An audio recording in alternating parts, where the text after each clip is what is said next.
Hi, everyone. My name is Brian Keys, and I'm the host of Around Town, brought to you by the Laurel Board of Trade. Our goal each month is to highlight local business establishments that are members of the Laurel Board of Trade, as well as different activities that the Laurel Board of Trade sponsors. Our guest today is David Jones of Vector Security. So give us a brief summary of your background of Vector Security. So I am the residential and small commercial sales manager, and what we do at Vector Security is secure homes and businesses, and not was just being able to protect against somebody breaking in, but we do automation and life safety as well. Before we get all into that, we had a conversation earlier today, and you told me Vector Security had a pretty interesting history. Yes. So we are actually owned by the Philadelphia Contribution Ship, which is the oldest insurance company in the United States of America, believe it or not, founded by Ben Franklin. Okay, that's interesting. Yeah. How did you get involved with Vector Security? What brought you to that company? Well, I was in the point of my career I was at a crossroads looking for somewhere to call home. And everything that I've been learning about that is that you need to find something that, is your passion, your why, right? Mm-hmm. So what I found out is it was to help people. So when I figured that out, and with security, being able to protect and help people at home and help save lives and things of that nature, and then it all just fell into place for me. So did some research on the company. It was very top notch as far as taking care of the customer, which was also the whole purpose of what I was trying to accomplish with my career, and it just all fell into place for me. So Vector Security, is it just home protection, or do you protect businesses as well? Oh, we do both. So we do your homes, your townhomes, all the way up to your single family, larger homes. We do small storefront as well as your larger buildings. We even have Vector Security's networks. That's your full suite for your larger box retailers. We do Lowe's. We do a lot of Comcast buildings. We do a lot of Pandora buildings, things of that nature, all over the nation. So we can pretty much handle anything as far as the security and automation is concerned. Okay, well, as much as I want to get into the business side of things, mm-hmm. I don't own a huge building. Right. So if I'm, back in the day, I remember security in my house was my father running downstairs with a baseball bat or something, screaming like a banshee. Come in here if you want to, right? I can't do that. I can do that, but I refuse to do that. Right. So if you were protecting my house, mm-hmm. tell me a little bit about home security. Okay, so there's the security side of it, which is all about, protecting your perimeter and then having interior traps. So what does that mean? We have contacts that we put on your door. So a contact, think of it like two magnets that are connected together, right? Okay. So if it's on a door or a window, as long as it's together, everything's okay, all right? But if it separates, that means there's a problem because somebody opened your door, opened your window when the alarm is set to be securing. Once that happens, the sound, of course, locally will go off. But now what happens is we get a signal at the monitoring facility, and it is sent out to the monitoring facility and your cell phone at the same time, right? Okay. So and you might even get alerted before you get a phone call saying, hey, your alarm went off. Okay. So once that happens, if everything's okay, let's say you're home, then there's a word that you give us when you set up your system that allows us to know that everything's okay and we don't need to send out the authorities. Like peanuts or something? Yes. Yes. Now, I'm seeing on TV things like videos of doorbells and stuff like that. Yes. Is the latest craze nowadays is like automation or something? What's going on? Definitely. Automation even is being advertised as security, right? Oh. So it's an added portion to security, but they kind of are a little bit separate, even though they intermingle. Okay. Right? So for instance, the doorbell camera is really huge because people get a lot of stuff from Amazon, and the packages we've been hearing about being stolen and stuff like that. Yeah. Well, what happens in this scenario is, we have everything all on one app to be able to see it, control it, and do it. And if the package gets dropped off, they always are supposed to ring your doorbell, or sometimes we know that they don't, right? If they don't, we have it to where within 3 feet of the door, we can pick up motion, and it'll come to your phone saying, hey, somebody was just in front of your door, right? And you can see them. Then when they drop the package off, you get a little clip on your phone. Okay. All right. If they do hit the bell, you can actually come through on your phone because you get alerted and speak to them even if you were home or not home, as long as you're on a web-enabled device. So you can more or less tell if it's FedEx. Exactly. Take the package back and I'll pick it up from the office. Yes. Or you can say to the stranger, enjoy my nice pair of shoes that I bought. Well, I'll give you one even better. Okay. Because of the automation, it's not just the doorbell camera, right? Okay. So you have the doorbell camera, but you also have automated door locks, right? So if the bell gets rung and I see that it's the UPS man, whoever it is, I can actually talk to them and say, hey, I'm going to unlock the door, put it inside the house for me. You can see them do it, shut the door, and lock it when they leave. So you can record all that. You know who Yes. comes in and out of your house. Yes, and you can let them in and out remotely.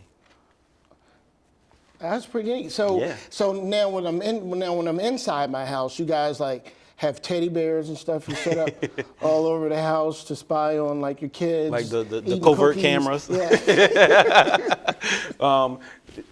Kind of, sort of. No, Okay. I'm just joking. But no, we do have a lot of neat things. Okay.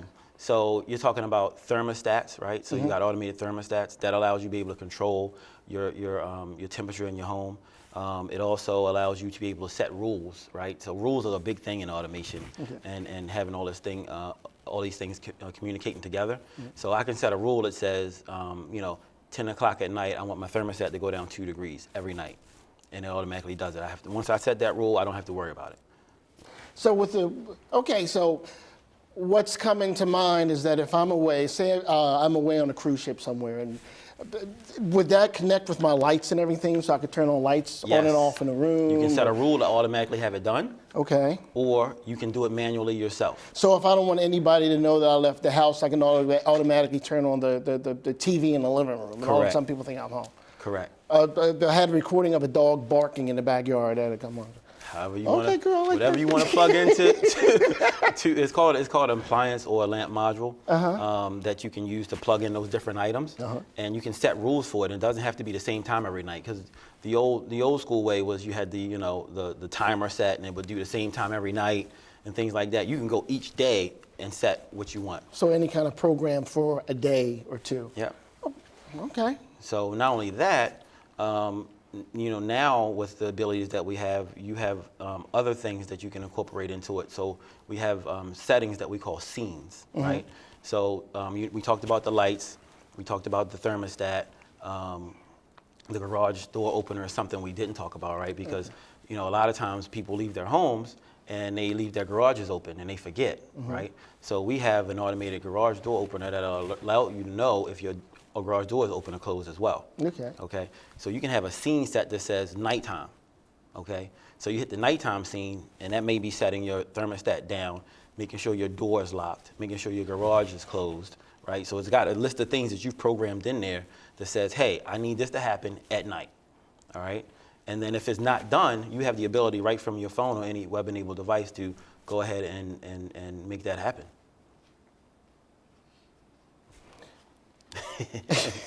It's a lot. So I'd expect like a toaster to come on, my eggs to be made, but unfortunately, you guys haven't gone that far yet. So you've secured my house. Now, I'm sure you have like motion sensors or something Yes. for the grounds. Yes. So if I had like 2 acres or something like that. Well, outside, no. No. No, not outside. Inside, yes. So Okay. your perimeter, like we were talking about before, is with those contacts. Okay. Your interior trap is the motion detection. Okay. Okay, so the way the motion detectors work these days, and you want to make sure you get one like this to help reduce false alarms. Okay, because the most common day to have a false alarm in the United States of America is on a particular holiday. Could you guess which one?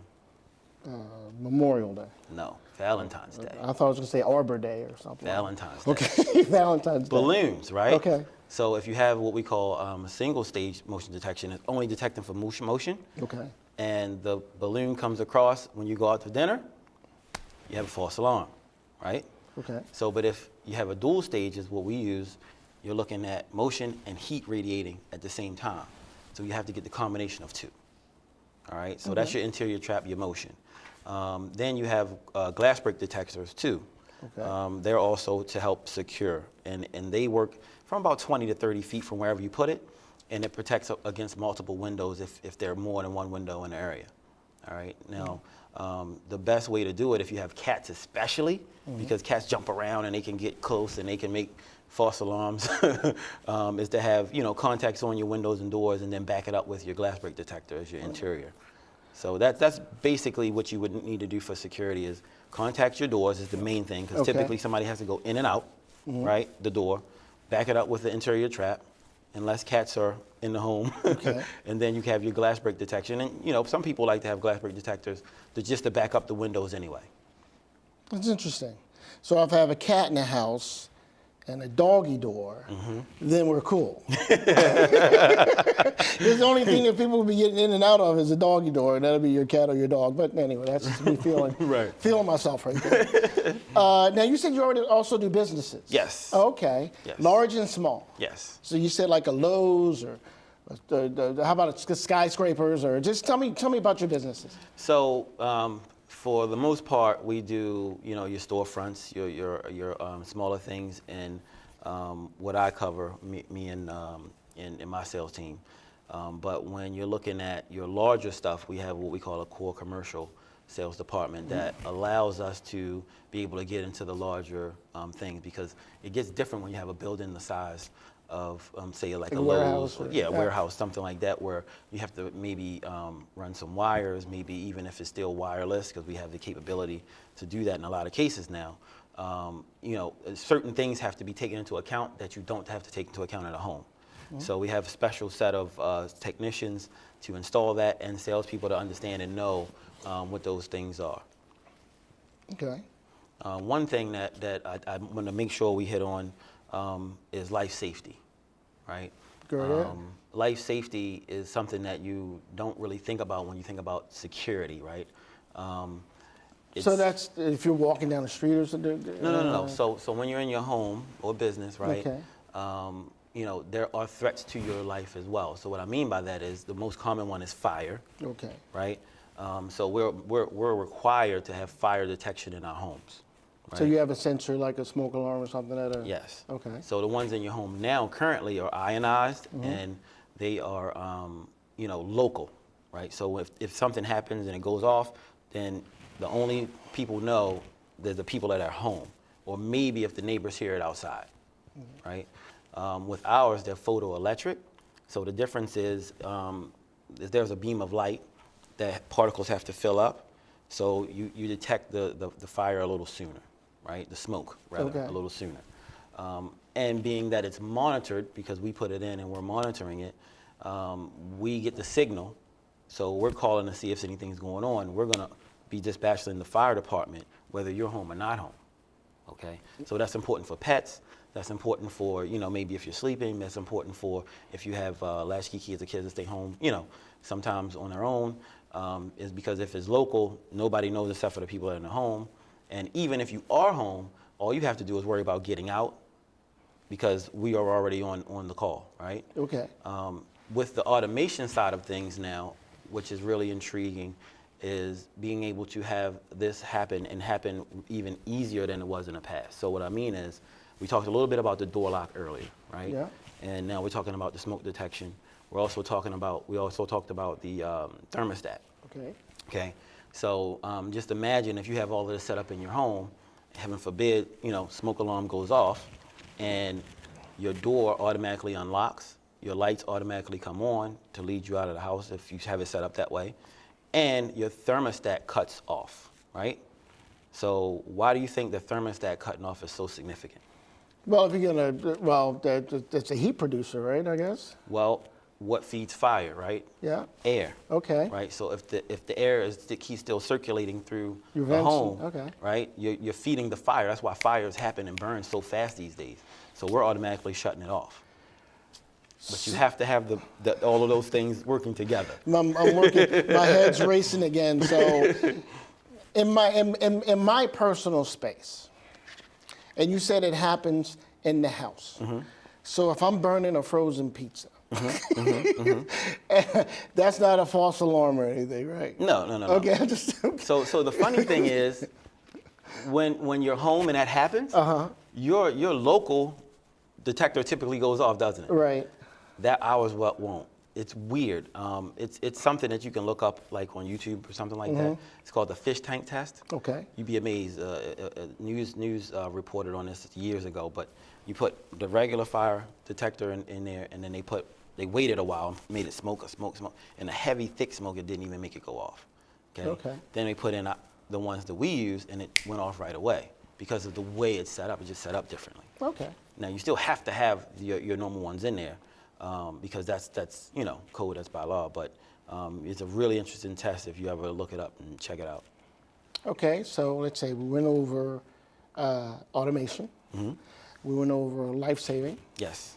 We went over some businesses. Yes. Is there anything else I need to know about home security? Anything else? Well, the panel that we use at the moment is called the Quality of Life System, a CLOSIS system. Okay. That's very unique right now because, in this day and age, people are worried about hacking and, being able to get in the systems and stuff like that. So our app, our vector security app is powered by alarm.com, who has, been the pioneer in the automation world, and they allow everything we talked about to be controlled on one app. Okay. Not only that, it also allows you to be able to have encrypted sensors and different things like that for your security. So now you got signals bouncing back and forth that can't be hacked into by your everyday person. Okay. So that's something, and then we have the ability to have Bluetooth disarming. So you come up to the house and it picks up your phone. It can automatically disarm it for you if you would like it to. It takes pictures of whoever disarms it. It has a built-in glass break detector in it, and it also allows for pictures of being taken. So if the alarm goes off, the keypad will actually take a picture of somebody if they move in front of it. The disarming thing, I started thinking, my head's always going somewhere else when I'm walking to my car and all of a sudden it unlocks itself and I could jump in because it's cold outside or something. But that's just me, being me. Yeah. Now, is vector security, because, personally I'm not very familiar with a whole lot of security companies. Okay. Is that just on the East Coast? Because I know you guys are in Columbia, Maryland, right? Yes, that's correct. How large is vector security? Good question. So we are mainly up and down the East Coast when you're talking about local offices. Okay. Okay. We spread over into Texas, Ohio, but we do have vector security networks, which takes care of those big, large retailers, like I was saying, and that's nationwide. Okay. Okay. So we have a local presence around up and down the East Coast, but we're nationwide when you're talking about your larger retailers. And you said you're a regional manager for the. Yes, that's correct. So how many? Columbia. What do you cover? So I cover Delaware, Maryland, and Virginia, Northern Virginia. Okay. Yeah. It's a pretty nice job you have. Yeah. Keeping me safe. Try to keep everybody safe. Okay. You said something that I thought was really funny today, so we're going to take a little detour. Okay.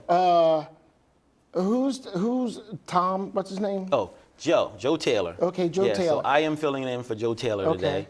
Many of you, they probably know Joe. He's been a member of the board for a few years. Okay. He took a little time off, but he's going to be back and involved and out in the community. And Joe said you look handsome for TV, and he's Yeah. a radio. He's got the look for radio. Yeah, he's got the radio voice. He says I got the TV face, so Okay. we traded today. All right, yeah, I've seen Joe a couple of times as well, so I tend to agree with him. You will look better on television than he will. Well, I appreciate that. Okay, no problem. And make sure I didn't tell him. Yeah, and Joe is the contact for for any home or small business dealings that anybody wants to do. Now, if I were to call Vector Security, where are you guys located? In Columbia. In Columbia. Yep. What do you know the address? It's 9800 Patuxent Woods Drive. Patuxent Woods Drive. And if I wanted to reach you, Yes. what's a good number to get in touch with you? For me, you would be 410 Okay. 916 6858. The Laurel Board of Trade is located at 383 Main Street, Laurel, Maryland, 20707. And our email is laurelboardoftrade383@gmail.com. Thank you for watching.